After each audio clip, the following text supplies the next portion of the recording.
अवधूत चिंतन श्री गुरुदेव दत्त श्री स्वामी समर्थ महाराज की जय। तुम्हा सर्वांचे आपल्या स्वामी लीला चॅनलवरती मी मनापासून स्वागत करते।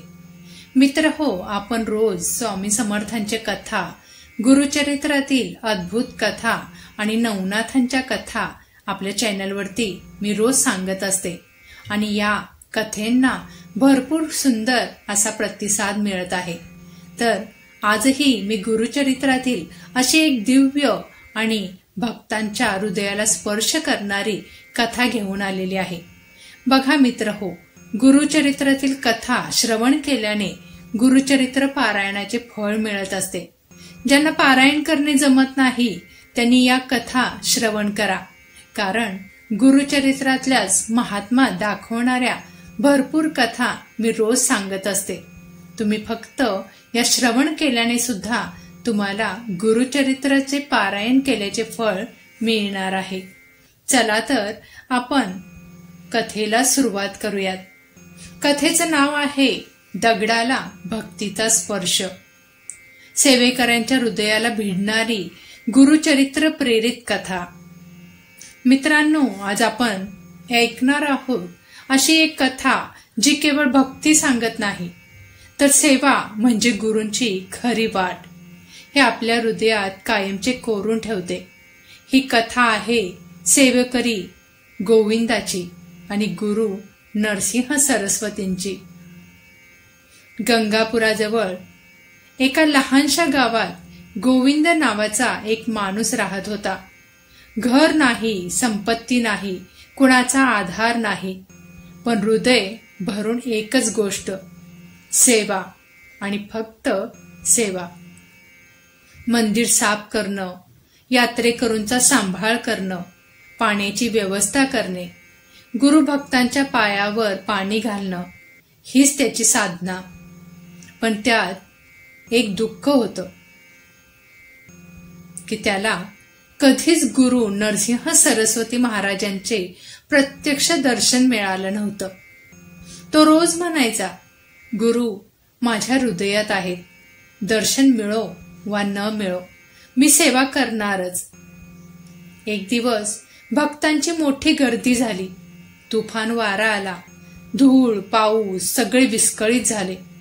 गोविंद रात्रभर जागा राहून यात्रेकरूंना आसरा देत होता, उपाशी लोकांना अन्न देतो, चिखलात घसरलेल्या वृद्धांना आधार देतो।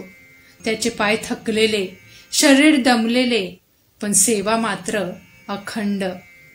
सकाळी गावातील लोक चिडून म्हणतात, गोविंदा तुझी सेवा कोण बघतो, तुला काय मिळतं यार? गोविंद फक्त हसतो। गुरु पाहत असतात, आपण नाही पाहत इतकंच। त्या रात्री पावसात एक थकलेला भिकारी गावात येतो। सगळे म्हणतात, जाऊ दे, काही जागा नाही, पण गोविंद त्या भिकाऱ्याला स्वतःचा एकमेव चटई देतो, अन्न देतो, त्याचे पाय धुतो। भिकारी म्हणतो, हे का करतोस रे? गोविंद म्हणतो, तुम्ही थकलेले आहात ना, सेवा हीच माझी पूजा आहे। भिकारी त्याच्या नजरेत बघतो आणि म्हणतो, गोविंद तुला तुझे गुरु भेटतात का? गोविंद म्हणतो, नाही, पण भेटतील तेव्हा भेटतील। भिकारी म्हणतो, नाही रे, ते तुला रोज भेटतात, तू ओळखत नाहीस। गोविंद चकित होतो। त्या रात्री भिकारी अचानक गायब होतो। गोविंद धावून बाहेर बघतो, पण कुठेच कोणीच दिसत नाही। दुसऱ्या दिवशी मोठ्या सभेत गुरु नरसिंह सरस्वती महाराज येतात। लोक रांगा लावून त्यांचे दर्शन घेत असतात। गोविंद दूर उभा होता, दारात उभा राहून लोकांची चप्पल नीट लावत आहे। अचानक गुरु महाराजांचा आवाज उठतो, गोविंद कुठे आहे? सगळे आश्चर्यचकित। गोविंद धावत येतो आणि त्यांच्या चरणी पडतो। गुरु त्याच्या हात धरतात आणि म्हणतात, गोविंद काल रात्री तू ज्या भिकाऱ्याला आसरा दिलास तो मीच होतो। संपूर्ण सभा शांत। गुरु पुढे म्हणतात, बाळा सेवा करणारा मनुष्य माझ्या सर्वात जवळचा असतो. भक्ती शब्दात नाही तर कृतीत असते. ज्याच्या हातात सेवा आहे त्याच्या हृदयात मी स्वतः वास करतो. गोविंदाचे डोळे भरून वाहत सुटतात.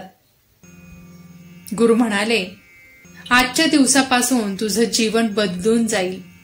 तुझ्या सेवेमुळे एक कोरडा दगडही फुलाला जागा देईल.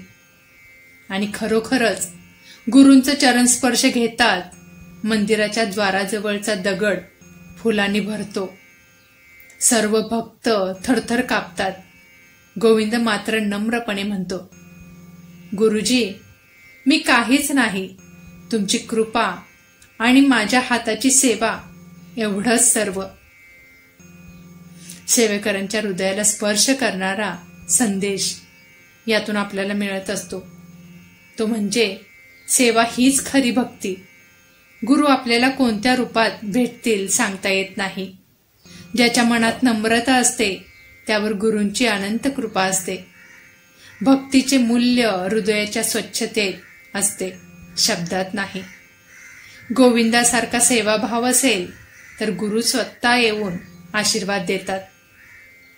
तर बघा मित्र हो, किती छान आपल्याला गुरुचरित्रातील एका कथेचं आज दर्शन झालेलं आहे. आणि ही हृदय स्पर्श करणारी कथा तुम्हाला कशी वाटली मला नक्की कमेंट करून सांगा. आपल्या घरामध्ये दर 6 महिन्यातून एकदा गुरुचरित्राचं पारायण नक्की करा. मी प्रत्येक व्हिडिओमध्ये सांगत असते की आपल्या घरामध्ये गुरुचरित्राचं पारायण हे दर 6 महिन्यातून एकदा तरी व्हायला हवे. गुरुचरित्राची महती, गुरुचरित्राचा वाचन हे घरामध्ये सकारात्मकता जाणवून देतं.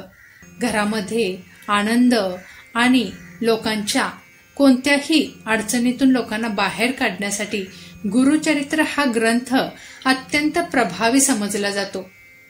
नोकरी व्यवसायासाठी असू देत किंवा संतान प्राप्तीसाठी असू दे किंवा कोणत्याही अडचणीत अडकलेली कामे असू देत, तर या सर्व संकटापासून मुक्त करणारा एकमेव उपाय म्हणजे गुरुचरित्राचे पारायण.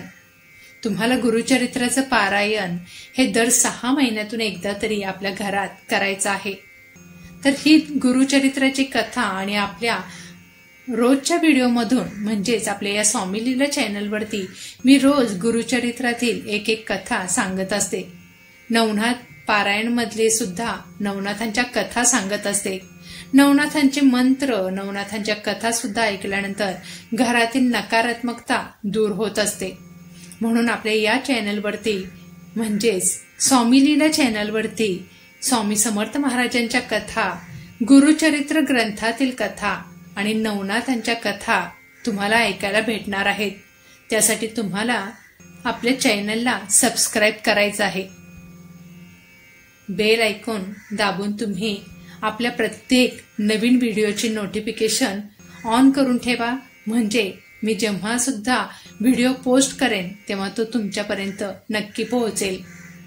कमेंटमध्ये श्री स्वामी समर्थ आणि अवधूत चिंतन श्री गुरुदेव दत्त लिहायला विसरू नका.